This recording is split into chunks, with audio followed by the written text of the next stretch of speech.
touch the lives of thousands of people with the unique experience our exhibits and our programs bring, but more importantly, the relationships that we have formed within the community. Before people come to the museum, they expect our museum to be a standard small community museum. And then when they do come, they're blown away by the quality of the exhibits, and they can see the passion that we put into our exhibits that gives our museum a world-class museum experience. Seymour, Texas is the best place in the entire world to study these first land-dominant animals. The fossil assemblages here are better than anywhere else in the world when studying lower Permian vertebrates.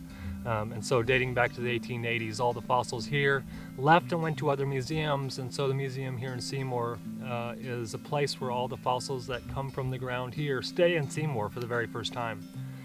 That way our communities can appreciate the incredible fossil assemblages that are very, very special and unique to Seymour, Texas. All these animals dating back to 290 million years have some sort of connection to us today and animals today. Dimetrodon is one of the most famous ones, and he is distantly related to mammals, and essentially you can think of him as one of Seymour's first natives. What I do know is every time I'm here and I've got a Whiteside shirt on, or we go out to eat with the dig crew and we run into any of the locals, they are just thrilled to see us, right? And a number of them have gotten to know me and my dad by now. They're like, y'all going out to dig today? Like, are y'all head out to the dig site? And they're all so into it, which I think is fantastic. People are always just so happy to see us, and I think that says a lot about how important the museum is to this community. Why are museums so important? It's a really interesting concept. Something today that the world is desperately lacking is unity, and what a better way to promote unity is through museums.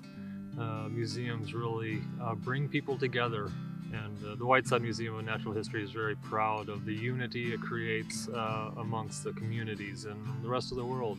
Paleontology has been a lifelong passion for me, and being part of the Whiteside Museum family has allowed me to explore that passion, to discover and learn something new and meaningful about the world that we live in, and also about the prehistory of Earth.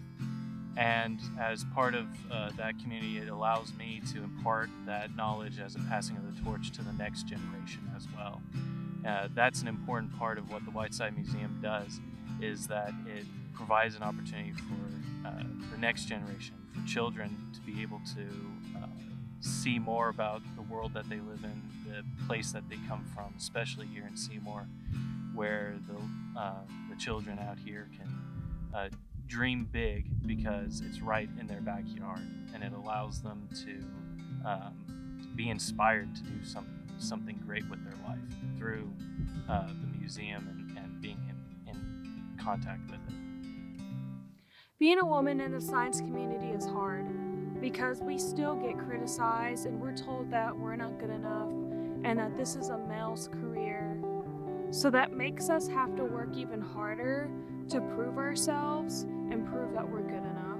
And when I'm working in the museum and I get a little girl in the museum who you can tell is extremely knowledgeable and interested in paleo or just science in general, and you have the chance to talk to her and tell her, you're a paleontologist, and you can see their faces light up because they're so excited that they're talking to a female paleontologist.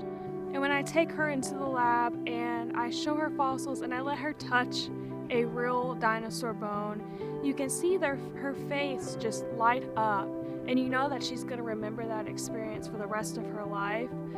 And having that and getting that feeling makes all the hardships that we have in this community, makes all of that worth it, because we touched one girl's life.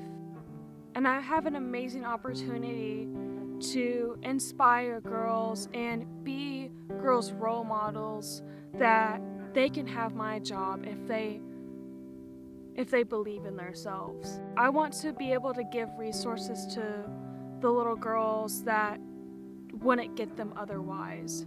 For a small museum, especially the Whiteside Museum of Natural History, we're proud of our community because we were able to provide such an incredible metropolis-style museum experience to a small community. For small communities to have experiences like this, it's something that promotes longevity in the community, promotes inspiration in our youth and the rest of our community as well, and it's something that we hope to have for generations to come. It's something that we're very proud of and we want to continue for a long time. Museums are absolutely important in preservation of our cultural heritage as well. Without museums, a lot of our history would be lost. And for Seymour, it's very important because of the natural history here. 290 million years ago, we have some of the very first land-dominant animals, things that are walking around on land and dominating land for the first time. And the fossil record here in Seymour is better for this type of a fossil, this type of an age, better than anywhere else in the world. It's a very unique place. Scientists have been coming here since 1887, and it's world famous for the fossils. So for a museum like us, having the opportunity to preserve this history for our generations right now and the generations to come, it's something that our kids will be able to hold on to and pass on to their kids and so forth. The Big City Museum is something that communities like ours in Seymour, Texas, don't really get a chance to experience because of the distance between big cities and small communities. The funding, of course, is something that's a stark difference between small community museums and large community museums. And for us to be here for 7 years now is really quite something special. Like, I'm very excited to see the future of this museum. And one of the big things that I'm really excited about is to see the impact that it has in the scientific world, the literature that's going to come out of the research and the field work that we're doing here. I'm very excited to see that because the Permian is, historically, there are no dinosaurs, right? So it just doesn't get the same amount of attention as the Cretaceous period does, right? We joke that like so many people don't even know the Permian exists, and yet it's very, very important and it's right here under our feet. But as excited as I am to see that, probably the number one thing would be to see the spirit of this museum living on in the same capacity and going to inspire future generations. I know that sounds cheesy, but I'm serious. I've gone, love paleontology. I've gone to so many museums, and the Whiteside Museum is very unique. There's a sense of community, a sense of creativity, of drive that this museum has that you just really don't see in this capacity in other places. Hi, my name is Perez, and I am a volunteer at the Whiteside Museum of Natural History with Holly and Chris, and I owe them so many thanks because they've done so much for my career in paleontology, and I always love going out and digging in the red beds of Seymour, Texas and looking for Permian fossils.